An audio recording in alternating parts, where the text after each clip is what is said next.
سجدوں کو ہماری گرایا گیا، ظلم پر ظلم پھر ہم پہ ڈھایا گیا۔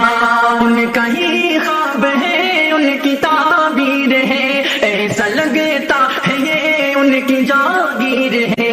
ہم تو مندر کا سامان کہتے رہے اور وہ مسجد کا فرمان کہتے رہے، میرے قرآن کو بھی جلایا گیا، ظلم پر ظلم پھر ہم پہ ڈھایا گیا۔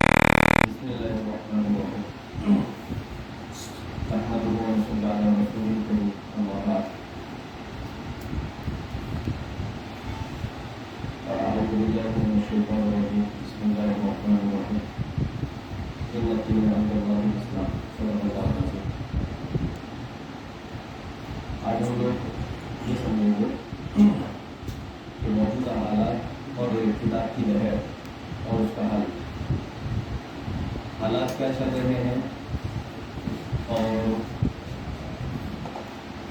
ان حالات میں چونکہ ہم قیامت کے قریب کے دور سے گزر رہے ہیں تو یہ حالات تقریباً ارتداد کی طرف لے جانے کے لیے ہے، اور اس موقع پر ہمیں کیا کرنا ہے۔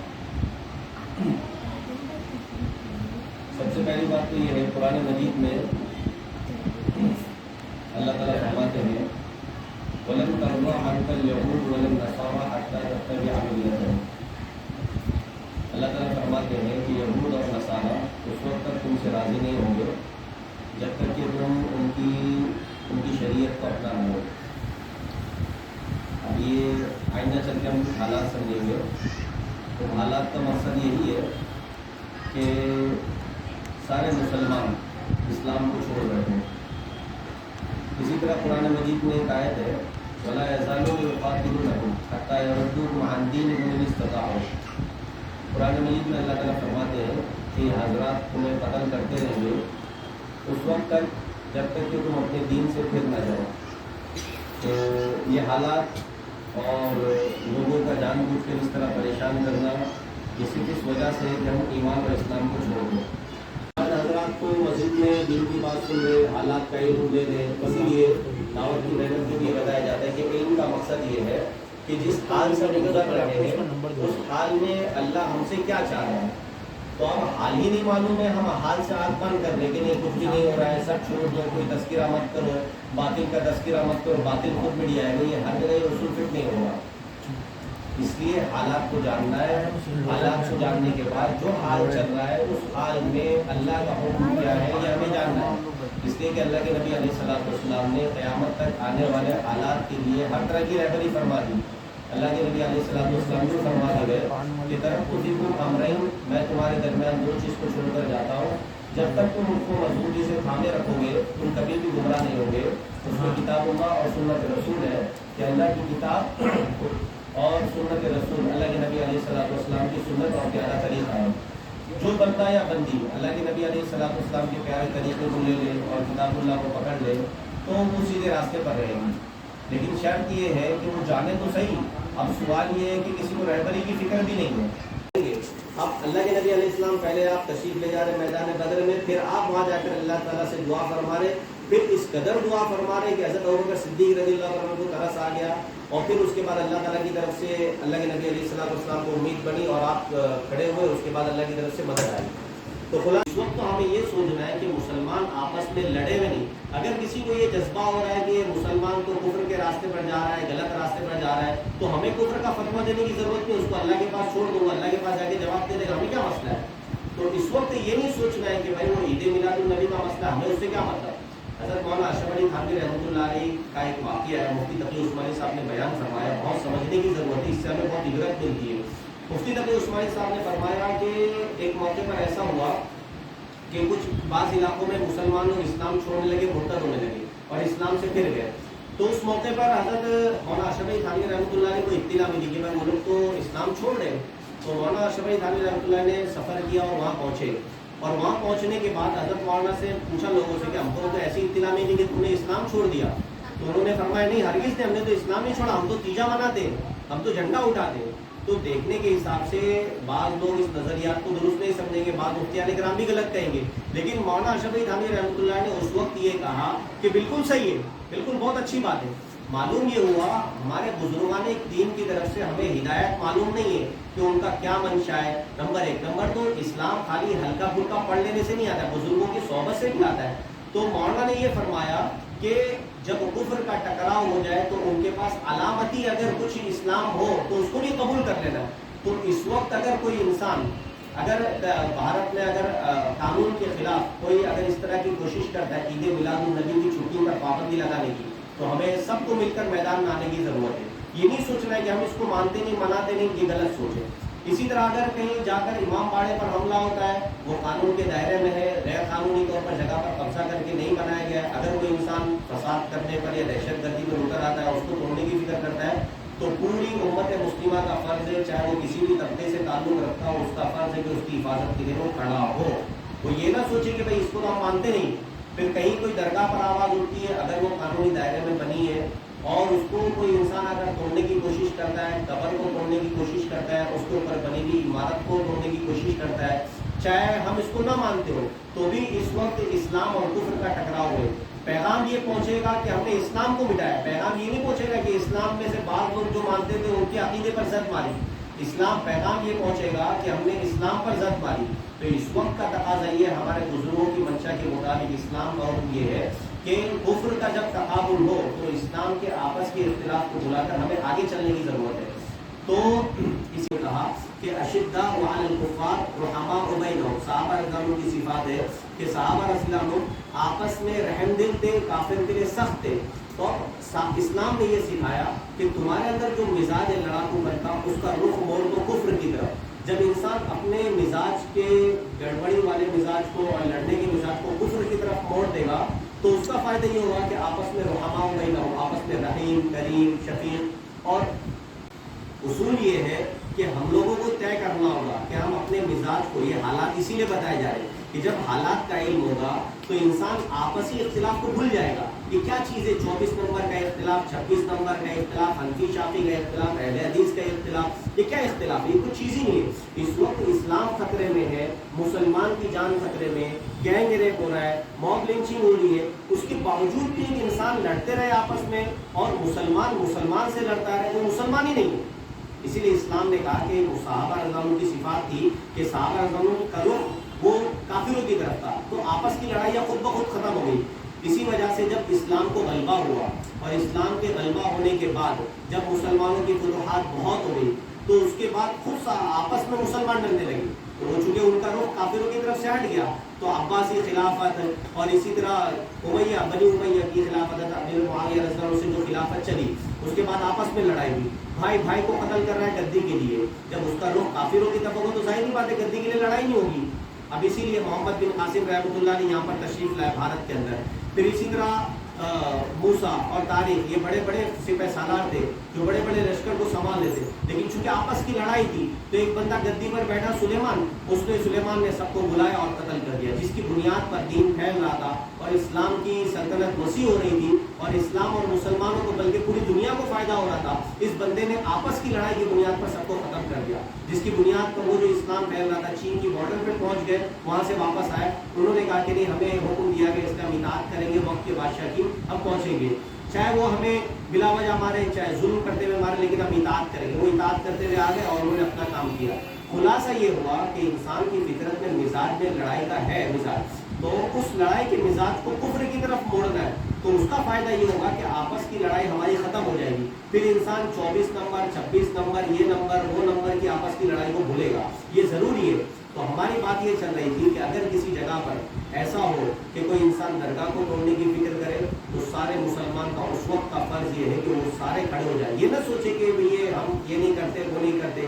تو حالات میں سے ایک حال یہ چل رہا تھا کہ عید میلاد النبی کی چھٹی کو ختم کرنے کی کوشش کی گئی. تو اگر ایسا کبھی ہو تو ہم کو میدان میں اترنے کی ضرورت ہے، ہم کو بھی آواز کے ساتھ آواز ملانی.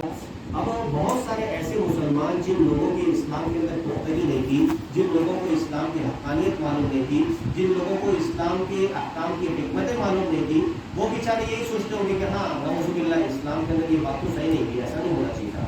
جب انسان نے یہ سوچ لیا کہ اسلام میں یا اللہ کے نبی علیہ السلام کا فلاں عمل اچھا نہیں ہوا، یا واقعتاً اسلام ظالم مذہب ہے یا ظلم کرنا سکھاتا ہے، تو اس موقع پر وہ انسان اسلام سے نکل گیا۔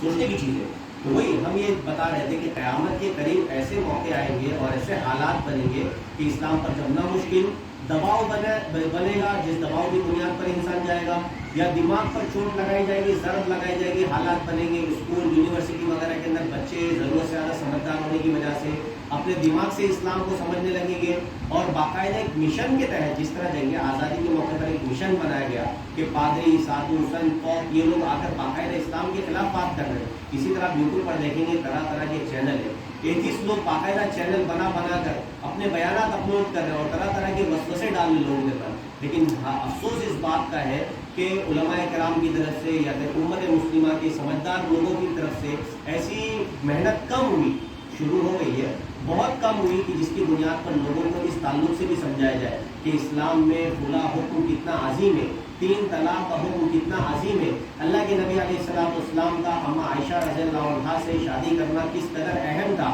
اس کے پیچھے کس قدر حکمتیں چھپی ہوئی تھی، چھوٹی چھوٹی عقلیں کیا سمجھے گی ہماری اللہ کی حکمتوں کو، تو یہ سمجھانے کی چیز ہے۔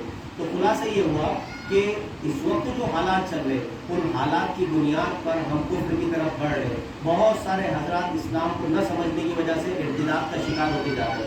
اب ضرورت اس بات کی کہ ان چیزوں کو سمجھنا ہے ہم کو۔ اس تو حالات میں ایک حال یہ چل رہا ہے کہ اسلام مخالف بیانات اپلوڈ کیے جا رہے ہیں، اور اسی طرح تازہ ترین، یہ تو کچھ پرانے حالات ہیں، تازہ ترین حالات میں حدیث شریف میں آتا ہے اللہ کے نبی علیہ السلام نے فرمایا افضل الجہاد کلمۃ حق، افضل الجہاد کلمۃ حق عند سلطان جاہل، اور کما قال علیہ السلام کہ ظالم انسان کے سامنے حق بات کو بولنا یہ افضل جہاد ہے۔ تو افضل جہاد جو بندہ بیچارہ ہے، ہم اپنے علاقے میں دیکھیں، کہیں دور جانے کی ضرورت نہیں ہے، آپ صبح کو کبھی نکلیے، صبح کو نکلنے کے بعد آپ دیکھیے بس اسٹینڈ پہ دیکھیے، اس کے علاوہ آپ محمد روڈ پہ منارہ مسجد کے آس پاس دیکھیے، بچی آپ کے گھر سے نکل کر آتی ہے، انجان انسانوں کو بائک پر لے کر بٹھا کر لے کے جا رہا ہے۔ میں نے خود اپنی آنکھوں سے چڈے پہنے ہوئے عجیب و غریب قسم کے لوگوں کو جن کے چہرے سے نوسط ٹپکتی تھی، کہیں سے کہیں تک مسلمان ہی نہیں لگ رہا ہو، اس کے ساتھ بیٹھ کر جا رہی ہے۔ تو یہ حالات ایسے، اب اس کے لیے خواتین کو ہی محنت کرنی پڑے گی۔ ان سارے بیانات کا مقصد یہ ہے کہ خواتین منظم ہو، خواتین منظم ہو کر زمین پر اترے۔ ارے مرد تو کیسے اس کے پیچھے جائیں گے؟ وہ ٹھیک ہے سہارے کی ضرورت پڑے تو مردوں کی آ جائے گی، لیکن عورتوں کو سمجھانے کے لیے، بچیوں کو سمجھانے کے لیے خواتین کو میدان میں آنا ہوگا۔ تو خواتین مستقل محنت کرے، منظم ہو کر محنت کرے، بچیوں کو مستقل سمجھائے۔ اب وہ بچی محبت سے مجبور ہوتا ہے، محبت چیز ہی ایسی ہے کہ وہ ہو جاتی ہے، 5 مرتبہ ٹکرا ہوا، اب وہ ایجوکیشن ہے، ہماری پہلی غلطی ہے کہ ہم نے ایسی اسکول میں نہیں ڈالا جہاں پر مرد بچے بچیاں نہ ہو۔ اب ٹھیک ہے مجبوراً ڈال دیا یا چاہتے میں ڈالا، جیسے بھی ڈالا، اب بچی چلی گئی، وہاں پر کوئی پرسان حال نہیں۔ اب ظاہری بات ہے 5 مرتبہ دن میں سال میں 365 پر پورا سال وہ اس کے ساتھ ٹکرا رہی ہے، صبح شام چھٹیاں چھوڑ کر، اب صبح شام اس سے ٹکرا رہی ہے تو لا محالہ محبت ہونی ہے۔ اب جب محبت ہو گئی تو اس کے ساتھ بیٹھی اٹھی، کوئی غلط تصویر اس نے لے لی، اب بلیک میل کر رہا ہے، مجبوراً وہ بیچاری اس کے ساتھ بھاگ گئی۔ اب بھاگ گئی اور اب وہ منہ کالا کیا، بچہ ٹھہر گیا، اب وہ کیا کرے گی؟ نہ ماں کے پاس آ سکتی، نہ باپ کے پاس آ سکتی کہ ماں باپ کو ویسے ہی میں نے پریشان کیا، خاندان میں ان کو رسوا کیا، اب کیا کروں گی آخر؟ اب وہ بچی جاتی ہے، اب وہ جس بندے سے محبت کی اس نے شادی بھی نہیں کی، رات گزاری، کام پورا کیا، اس کو چھوڑ دیا، اب وہ بچی کیا کرے گی؟ مسلمان کے پاس تو آ نہیں سکتی، لا مانا ہوگا، پھر دوسرے کافر کے پاس آ کے شادی کرے گی، یا وہی رہے گی، یا پھر غلط کام کرے گی اور اپنی عزت و ناموس کو بیچے گی اور اپنی زندگی گزارے گی۔ اب یہ اس کی ذمہ داری کس کے اوپر ہے؟ کیا دعاؤں سے یہ کام چلے گا؟ اس کا مستقل نظام بنانے کی ضرورت ہے۔ ہم محلے میں دیکھیں، ٹیوشن کلاسز میں دیکھیں، ہمارے سامنے ایسی کلاسز ہوگی جس میں لڑکی دونوں ساتھ میں، ابھی اس کا ذمہ دار کون ہے؟ کیا ایسی دعا پڑھ کے پڑھنے سے کام چل جائے گا؟ مستقل محنت کی ضرورت ہے، زمینی محنت کی ضرورت ہے۔ آپ یوں سمجھو گے کہ نہیں ٹھیک ہے حالات سے آنکھ بند کر دو، ان کا تذکرہ مت کرو، کیسے کام چلے گا؟ آپ تصور کریں کہ اگر آپ کی بچی اس طرح اسلام چھوڑ کر بھاگ جائے گی تو کیسا لگے گا؟ ٹھیک ہے اس سے زنا ہو گیا، چھوٹا موٹا گناہ ہے، اسلام تو باقی ہے، مسئلہ ایسا ہے کہ اس وقت اسلام جا رہا ہے امت مسلمہ کی بچیوں کا، اور قانونی طور پر کارروائیاں ہو رہی ہے، حکومت ان کا ساتھ دے رہی ہے، تو اس موقع پر ہمیں چوکنا ہونے کی ضرورت ہے، حالات کے مقابلے کے لیے ترتیب بنانے کی ضرورت ہے، اور میدان میں مستقل اترنے کی ضرورت ہے، اور اس کے لیے باقاعدہ کوشش کرنے کی ضرورت ہے۔ کچھ لوگ بیچارے قانونی کارروائی کرتے، جو کارروائی کرتے ان سے ہمارا رابطہ ہے، وہ بیچارے بتاتے کہ اس قدر محنت کی ضرورت ہے، اس قدر محنت کی ضرورت ہے، پریشان ہے وہ۔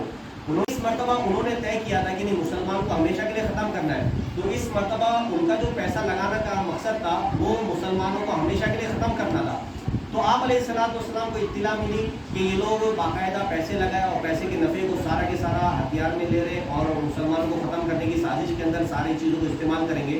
تو آپ علیہ السلام وہاں پہنچ گئے اللہ کے حکم سے میدان بدر میں۔ تو دیکھیے آپ کس قدر چوکن ہے، وہ لوگ اپنا کام کر رہے ہیں، آپ کے اللہ کے نبی علیہ السلام کے آدمیوں نے آپ کو اطلاع دے دی۔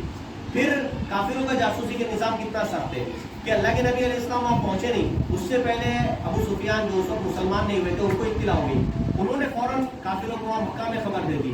تو کافروں نے وہاں خبر دے دی، اللہ کے نبی علیہ السلام پہنچنے سے پہلے، اللہ کے نبی علیہ السلام وہاں پہنچے اس سے پہلے یہ لوگ روانہ ہو گئے اور وہاں مکہ سے لشکر نکل گیا۔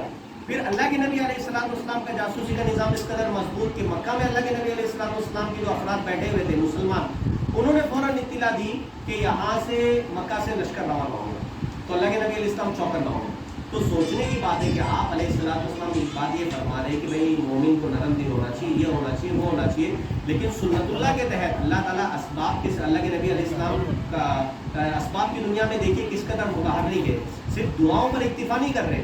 اللہ تعالیٰ کے لیے بہت آسان تھا کہ اللہ تعالیٰ وہی بھیجتے کہ بھائی مکہ سے کچھ لوگ نکل گئے، اللہ تعالیٰ وہی بھیج کر فرماتے کہ نہیں وہ لوگ یہاں سے آ رہے، وہ لوگ یہاں سے جا رہے، لیکن اللہ نے وہی نہیں بھیجی۔ اللہ تعالیٰ بتلانا چاہتے تھے کہ آپ کو اللہ کے نبی علیہ السلام کی زندگی آپ کے لیے نمونہ ہے۔ تو اللہ کے نبی علیہ السلام کا کیا عمل رہا؟ اللہ کے نبی علیہ السلام سے دعاؤں پر اکتفا کر رہے ہیں یا آسمانی وحی کا انتظار کر رہے ہیں یا زمینی کچھ محنت بھی کر رہے ہیں؟ آپ علیہ السلام کا ایسا نظام تھا کہ آپ علیہ السلام وہاں پہنچ رہے، میدان بدر کے اندر اطلاع پہنچی، پھر ان کی اطلاع مکہ میں پہنچی، مکہ والے آئے، پھر مکہ والے کی حرکت کی بنیاد پر مسلمانوں نے وہاں سے اللہ کے نبی علیہ السلام کو اطلاع پہنچی۔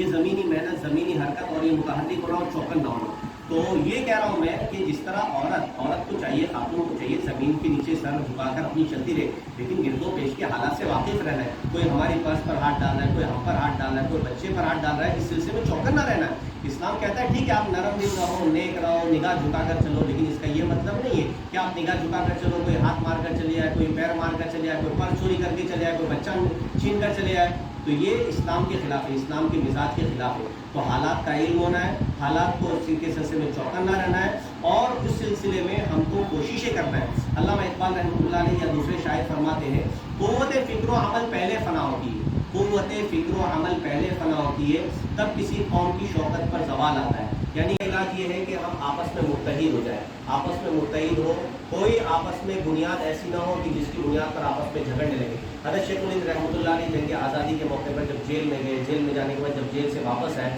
واپس آنے کے بعد انہوں نے کہا کہ میں نے بہت غور کیا، بہت غور کیا، بہت غور کیا، اس نتیجے پر پہنچا کہ مسلمانوں کی بربادی کے اسباب کیا ہے اور اس کا علاج کیا ہے۔ تو اس کا علاج میں نے سوچا دو چیزیں ہیں۔ پہلی چیز تو یہ کہ مسلمان قرآن شریف کو عام کرے، مکتب کی لائن سے قرآن شریف بچے پڑھے، چھوٹے چھوٹے بچے قرآن شریف کو پڑھے، قرآن شریف کو سیکھے، بڑے لوگ قرآن شریف پڑھے، قرآن شریف کو سیکھے، اور خاص طور سے بڑے لوگ قرآن شریف کو سمجھنے والے بنے، تاکہ اس کو پتہ تو چلے انسان کو کہ اللہ کا کلام مجھ سے کیا کہنا چاہ رہا ہے۔ نمبر دو، دوسرا علاج جو حضرت شیخ الہند رحمۃ اللہ علیہ جیل سے نکلنے کے بعد یہ فرمایا وہ یہ کہ آپس میں متحد ہو جاؤ۔ مسلمان جب متحد ہوگا تو بات بنے گی، جب مسلمان متحد نہیں ہوگا تو اس کا کوئی حل نہیں ہے۔ تو اس وقت دوسرا علاج حالات کا یہ ہے کہ ہم لوگ آپس میں متحد ہو جائیں، آپس میں ایک ہو جائے۔ علامہ اقبال فرماتے ہیں منفعت ایک ہے، اس قوم کی نقصان بھی ہے، یعنی نفع بھی ایک ہے، نقصان بھی ایک ہے۔ ایک ہی سب کا نبی، دین بھی، ایمان بھی ایک ہے، یعنی نبی بھی ایک ہے، دین بھی ایک ہے، ایمان بھی ایک ہے۔ حرم پاک بھی، اللہ بھی، قرآن بھی ایک ہے، یعنی حرم بھی ایک ہے، مدینہ شریف، مکہ شریف، اللہ بھی ایک ہے، قرآن بھی ایک ہے۔ کچھ بڑی بات تھی ہوتے جو مسلمان بھی ہے۔ تو ہمیں یعنی علامہ اقبال فرماتے ہیں کہ کچھ بڑی بات تھی کہ مسلمان بھی ایک ہو جاتے۔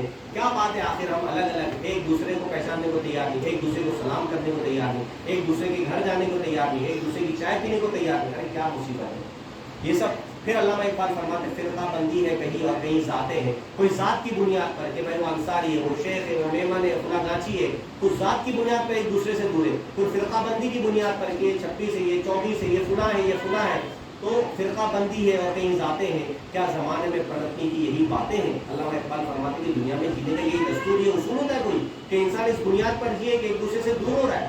تو یہ چیزیں نہیں ہونی چاہیے. تو دوسری بات، دوسرا اصول یہ ہے کہ ہمیں کوشش یہ کرنا ہے کہ ہم آپس میں متحد ہو جائیں. اور آخری بات یہ ہے کہ قانون کے دائرے میں رہ کر مسلسل اور منظم ترتیب سے، بے ترتیبی نہیں، منظم اور مسلسل محنت کرنا ہے. تعلیم کی لائن سے اور ایجوکیشن کی لائن سے، اسکول کی لائن سے، ہاسپٹل کی لائن سے، اور اس کے علاوہ اپنی گلی کو صاف رکھنے کی لائن سے، لوگوں کی خدمت کی لائن سے، بیواؤں کی خدمت کی لائن سے، مظلوموں کی مدد کی لائن سے منظم محنت کرنا ہے. خلاصہ یہ ہوا علاج کے طور پر کامل مومن بننا ہے. نمبر 2 اتحاد کو پیدا کرنا ہے. نمبر 3 قانون کے دائرے میں رہ کر مسلسل اور منظم کوشش کرنا ہے. اللہ تعالیٰ ہم سب کو عمل کی توفیق عطا فرمائے. امت کے گھر پر بلڈوزر نہ چلے تو ہم یہ تصور کریں ہمارا گھر گرایا گیا، اور جب ہمارا گھر گرایا جائے تو ہم کس قدر بے ہوں گے، کھانے کو نہیں، پینے کو نہیں، پہننے کو نہیں. تو ہم تصور کریں اس بات کو کہ دوسرے کا گھر ہمارا گھر، دوسرے کی تکلیف ہماری تکلیف. حدیث شریف میں تو یہ کہا گیا کہ مومن تو ایسا ہے جیسے جسم کے مانند ہے. دنیا میں کہیں کسی مسلمان کو تکلیف ہوگا ہم اس کے درد کو محسوس کریں. اگر ہم محسوس کر رہے ہیں تو ہم ایمان کے اعتبار سے کچھ باقی ہے. اگر ہم درد محسوس نہیں کر رہے، ہمارا کھانا بھی سکون سے ہو رہا، ہمارا سونا بھی سکون سے ہو رہا، تو اللہ تعالیٰ ہمارے اس غلطی کو ہماری اس غلطی کو معاف فرما. اللہ ہمیں درد محسوس کرنے کی توفیق عطا فرما. امت مسلمہ کی پریشانی کو دور فرما. جو لوگ جیل میں ہیں اللہ ان کے نکلنے کے آسانی کے راستے پیدا فرما. اللہ جو جس لائن سے پریشان ہے اللہ اس کی مدد فرما. جو مانگا اسے بھی قبول فرما، جو رہ جائے اسے بھی قبول فرما. امت مسلمہ کی جائز تمنا کو پورا فرما. اللہ دین کے لیے جنہوں نے کی خدمت کی، جو محنت کر رہے ہیں، سب کی خدمات کو اور محنت کو قبول فرما. سبحان ربک رب العزت عما یصفون وسلام علی المرسلین والحمد للہ رب العالمین. تو جیتے ہو بس اس جہاں کے لیے، جان دی ہم نے ہندوستان کے لیے، اور ہم کو ہی سولی چڑھایا گیا. میرے مولا تو نظر کرم کر دے، اب بے قصوں پر تو اپنا رحم کر دے. اب دیکھ لیتے گھر بھی گرایا گیا، ظلم پر ظلم پھر ہم پہ ڈھایا گیا. مسجدوں کو ہماری گرایا گیا، ظلم پر ظلم پھر ہم پہ ڈھایا گیا. آج مذہب پہ پہرا بٹھایا گیا، ظلم پر ظلم پھر ہم پہ ڈھایا گیا.